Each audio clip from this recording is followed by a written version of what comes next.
I'm not too sure about my new reviewing machine. I mean, it's working perfectly, I just don't like the colour. Anyway, I'm not going to be spoiling much about Breath of the Wild here because, to be frank, I haven't actually played huge amounts of it. See, I've not played much of this game because I've been dipping into it. And I've got to say, the Nintendo Switch is possibly one of my favourite games consoles ever. Simply because it's the dippiest thing. It's the dippiest thing I've ever played with. You can just pop in. I've got 5 minutes here. Oh, I'll just dip in for a second. I've got 10 minutes while I wait for something to cook in the kitchen. I'll just stand on the table and play for 10 minutes. I've got an hour. All right, I'll plug it in and play it on the TV. Just being able to have one game, one console consistently that I can find a way to play it for 5 minutes or 20 minutes or 2 minutes here or there in any context. It's a simple difference to most consoles, but it's a big deal. Anyway, today I'm going to be talking about why Zelda absolutely nails what open world games can be if they only believe in themselves. I had a moment about an hour into Zelda where I climbed up a big hill and I looked out all around me. And I saw, back in the distance, way below, the place that I just walked from 20 minutes ago. And this activated a real-life memory deep in my soul, like a JRPG character having a flashback. I went on a big walk last summer, and after about 18 hours of walking, I looked down from the top of a mountain and saw the whole route we just walked, sprawled out for miles around us. And it was magical. Now, I've played a bloody ton of open-world video games in my life, but why is it that so few of them have caused this evocative sensation of going on a journey? Dragon's Dogma managed it. Oh god, it's dark, I'm trapped in the woods. As did Dark Souls. I used to be up there and now I'm down here and oh god, I've got to get back somehow. A few games manage it, but most games simply don't. And since I had this moment on a hill in Zelda, it's pretty much all I've been doing in the game. Walking up hills, climbing up mountains, looking around at stuff, having moments of unrestrained majesty. Games marketing frequently wants you to believe that immersion is increased via the medium of better graphics, but it's a big fat lie. This footage doesn't really illustrate the point I've just made, but you can't make something like this and then not use it. Come on. Design is king, and Breath of the Wild just plonked its beautiful arse right on the throne. And largely, Zelda fixes the open world genre by simply understanding a constant question that too many video games seem to ignore.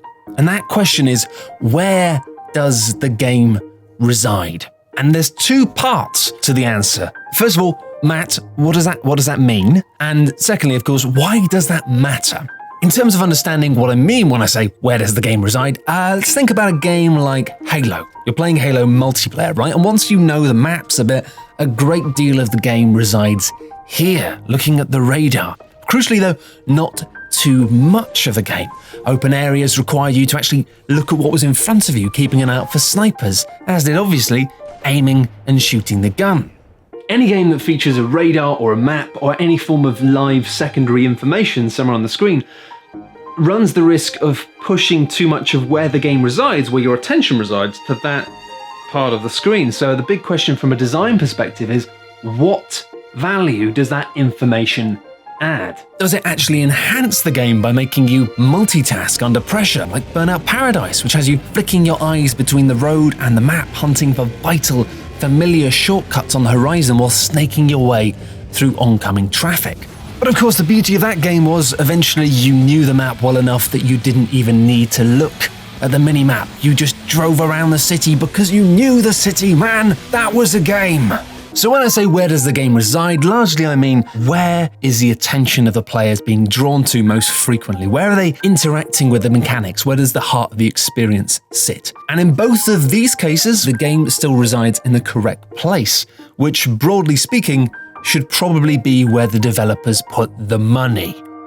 But there's no right answers to this stuff. Like, look at something like Disgaea 5, which was a game that we covered on Cool Ghosts last year. And if you want to check that video out, you should. There'll be a link at the end of this video. But with games like Disgaea, it's fine for the game to reside mostly in menus. That's the fun part of the game. That's cool. Games are these weird, nebulous packages of stuff. And sometimes the heart of the game is in a strange place. But if it's fun or interesting, then that's fine. But when you have these open world games that are dropping titanic budgets on these huge, immersive open worlds, well, in those cases, you probably want the game to reside there, where the money is, within this beautiful world. But over the past decade, this hasn't always been the case. We've frequently seen these worlds, these expensive worlds, obscured by markers and reminders and trackers and bars wrapping the experience like a gaudy duvet. It's like spending a fortune on a beautiful painting and then sticking it into a frame that's studded with thousands of LEDs. But the thing is, and this is a bit sad, it feels like games, broadly speaking, know that this is an increasing problem. Visual and cognitive overload remains a firm part of mass market game design, but most games also now increasingly let players switch off almost all of the UI, or at the very least, tell this visual noise to be dynamic, which is a polite way of telling it to just off unless it's really, really needed. The current vogue that games have settled on is to overload players visually with UI information, but then also give them the option to hide it all. Granular control like this is great in theory, but when you've got all these options and you don't really know what's ideal, it's a bit like a mystery buffet. You know, what do I eat? What do I put in the bin? What do I pop into my mouth for a couple of minutes, see what it's like, and then maybe take it out and put it in the bin? This analogy doesn't really work.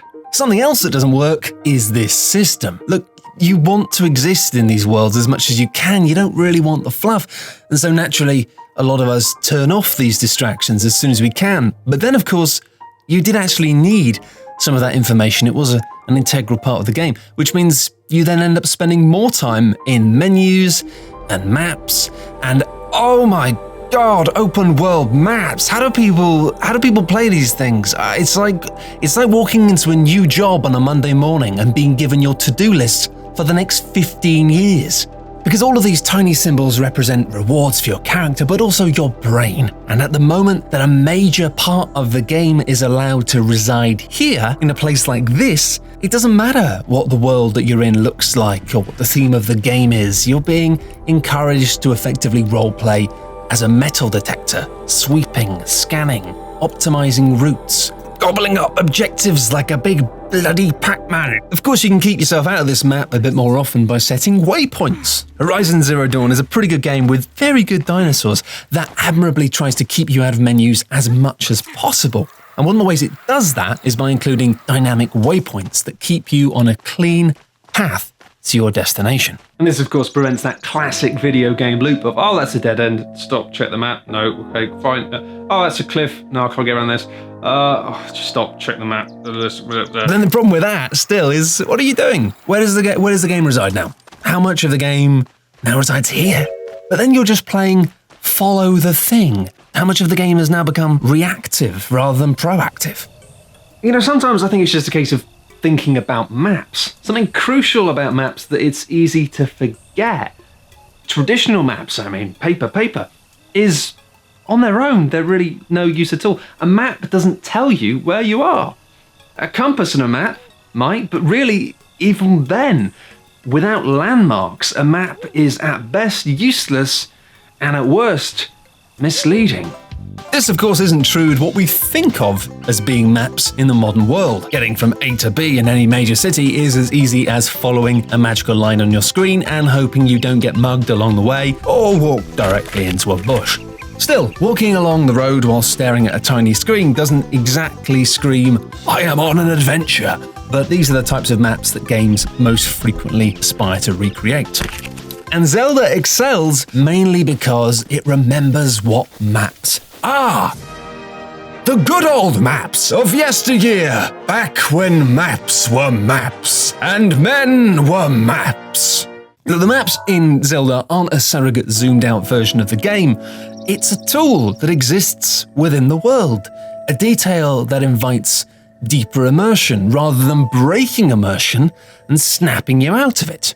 Another game that nailed this recently was Firewatch, a game in which your character physically holds a little map. Yeah, except with the irony that Firewatch was a game about the great outdoors that was secretly a collection of corridors. Quinns, is that you? Oh, don't mind me. How did you even get into this video? Sorry, I'll leave you to it. I'm going now. Bye. Ignore me. But let's have a look at the map screen in Zelda. Now, first up, there mostly isn't any map there. Each chunk of the game is left totally blank until you climb a massive tower and unlock it in the game. Crucially though, these areas are big, open, visible. There aren't many of these towers, which means comparisons to games like Assassin's Creed are just bad. And it means that a decent amount of the time you spend in Breath of the Wild is going to be spent exploring areas for which you don't have a map. Now, where does that put you as a player? Well, it puts you here. Just here. Look at that, eh? Beautiful. Barely anything shown on screen here, but also barely anything missing. You can turn these bits off in the bottom right too, if you want to. I don't mind. Sometimes I do, sometimes I don't. They don't distract me from the game. They don't distract me to the point of changing what truly matters. The game resides here. It resides in a sea of grass, on the cliffs of a mountain, in the rivers, lakes, in hidden caves. This truly was the magic of Minecraft. Procedurally generated world maps didn't have set landmarks or points of interest or objectives, so it didn't need a map screen or a quest menu or a crafting interface you could use at any time. In fact, the entire structure of Minecraft allowed the game to reside in the right place at all times. Effectively, as you progressed, the game would develop more and more menu screens in the form of storage boxes and crafting stations, but the structure of these menus and how you access them was A, defined by the player, and B, well, these systems didn't pull players out of the world, they simply gave the world that you were building a greater sense of texture. But obviously encouraging this atmosphere of experimentation and exploration is easy in a game like Minecraft, where ostensibly there's nothing you have to do. Zelda has it a little bit trickier, which is why it's really impressive that they've managed to achieve so much. I think a lot of that comes down to the fact that straight off the bat you're given these very pure tools for exploration. You can climb up stuff, you're given a glider, get out there, get high, and then get low, low, low, low, low, low, low, low. Oh god, I'm banned from another nightclub, aren't I? But this encouragement to just climb hills is helped by the fact that there's actually stuff up there. You get to the top of a mountain because it looks cool, and at the top of the mountain there will be something. And obviously being given a treasure or a trinket or meeting a character or something fun is cool, but the real thrill remains the views. Muted visuals in Breath of the Wild create moments of real contrast and clarity that stand out when suddenly the hazy vistas are sharp and bright. And this general fuzziness of the aesthetics within the game sometimes actually affects your navigation. When conditions get rough, you just can't see anything, and you find yourself unable to climb hills and scrambling around in the wet, and oh god, and then the rain cuts away and it is beautiful. And perhaps most importantly of all, Zelda doesn't rush you. Too many video games want you to explore or find all the secrets or do extra things, and yet constantly go, but hurry up because you've got to go and save the world. Without wanting to get into any concrete spoilers, it's a game where yes, it would be great if you could save the world, but honestly, there's really no hurry. Just go and bake an apple. Make a fire. Make a series of fires. I don't know what you're doing, but fine. Why not ride a shield downhill? Oh, that looks fun. Are we going to save No, we'll save her later. When an area on the map is uncovered in this game, big points of interest that you find along the way will pop off the map and be highlighted, but granular details, things like collectibles that you've grabbed, don't appear until you zoom right into the map. The game makes a really conscious decision to try and keep you at arm's length from the nitty-gritty, which just goes a long, long way towards ensuring that you don't, as a player, fixate on that stuff. And my favourite thing about the map is you can actually use it like a map. You know, the good old maps, the maps of yesteryear, back when maps were maps and men were maps. you can zoom right in and look around, and on the texture of the map, you'll see things. You'll be like, what's that? There's a weird shape over there. I wonder what that is. There's definitely something interesting over there. It isn't just another navigation tool. It's another source of information. Yet another invitation to adventure. I'm just getting so many invitations to adventure. Fetch me my cloak. I may be gone for some time. And a big part of how it manages this comes down to the fact that this map is interactive, because it functions as an active tool rather than a point of passive referencing. It feels like a valuable part of the game's world rather than a facsimile that just pulls you away from it. Because when an area on the map is blank, you can still add details to it. And you mostly do that without leaving the world with another old school mapping device, the telescope. You remember that? What's that over there? Oh, mark it on the map. That thing looks like a thing. Mark it on the map. Oh my, another thing. Mark. And at this point, you might open up your map proper and convert these colorful little marks into map icons. And you've got a limited choice, which really forces you to define your own rules, your own key. More importantly, though, the frequency and manner in which you place these things on the map can only be a pure and perfect reflection of the kind of open world experience that you want to have. And this is complemented by the excellent decision to avoid reminding you as a player of things that you haven't done. When you've collected things that have a set number, it doesn't tell you, oh yeah, you've got 28 of 200. It just tells you you've got 28. It's a subtle thing, but it makes such a big difference. When you're done, you're done. You know? Forget about 100%, forget about trophies, forget about seeing the credits. Just when you're done, you're done. Allowing players the option to set their own objectives, to decide what they want to achieve, and then decide also when they want to tap out, when they decide that they are finished with that experience. That is the secret sauce of many fine games, including the mighty Monster Hunter series. Now I'm going to kill one monster hundreds of times, and that's okay, cause it's my idea. Soon I will wear the most fabulous bright orange boots I've not seen daylight for 8 days. Finally, this question of where does a game reside, I think is really important, because the core of a game and its density and its tone is such a vital part of how games make us feel. This central area that we will naturally gravitate towards us, the heart of the game within the game, that defines how it makes us feel. And how we feel when playing games is something that we do not talk about often enough. And I can see already people going, listen, it's not about binary emotions here. It's not about saying, I found this game really exciting, this game made me really happy, this game made me sad.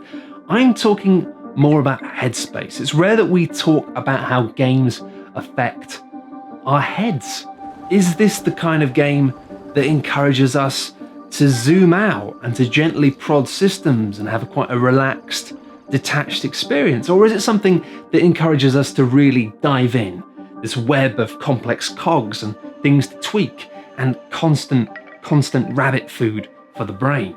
And if you're unable to appreciate the value of games that offer experiences in different places on this spectrum, then you might look at games like Destiny, for example, and observe a lack of complexity and depth, rather than perhaps a different, more meditative experience. But zooming back to Zelda, you know, whilst aesthetics might sell us the idea of an experience and sell us what it might feel like to play a game, in reality, they can't actually deliver that.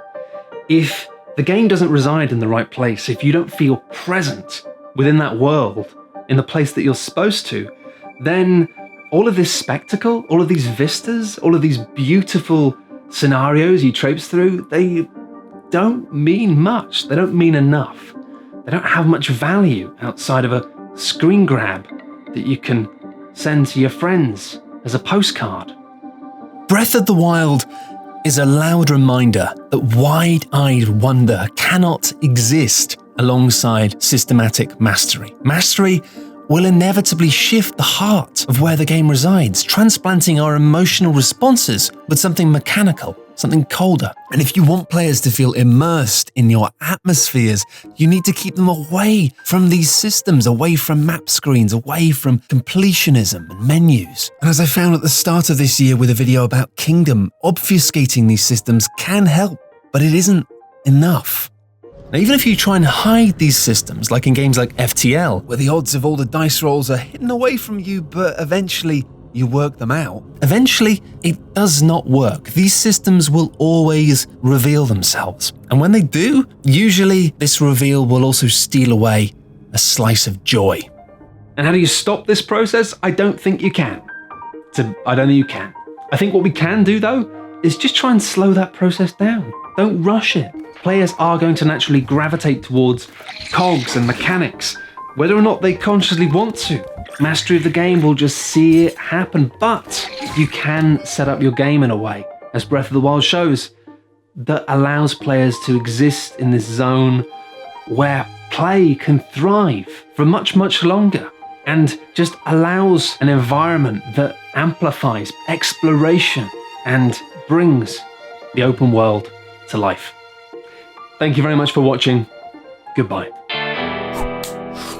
Hey, thank you so much for watching this video. I do have a couple of extra little bitty thoughts about Breath of the Wild, which I couldn't really fit into this video in any sensible way. So if you'd like to read those, then you can go to coolghost.net, where this video is embedded, and I'll have a little bit of text underneath with some bonus bits. If you want to find that, there'll be a link in the description. And yeah, do pop along. Let us know what you think, etc. Have a lovely day. Oh, and also we are super sporadic these days and possibly mixing things up a little bit in the future. But if you do love this kind of thing and you'd like to see more of it, you can support us on Patreon by going to patreon.com/coolghosts. But maybe more important than that, just if you like it, do us a favor, share it. Thanks very much. Goodbye.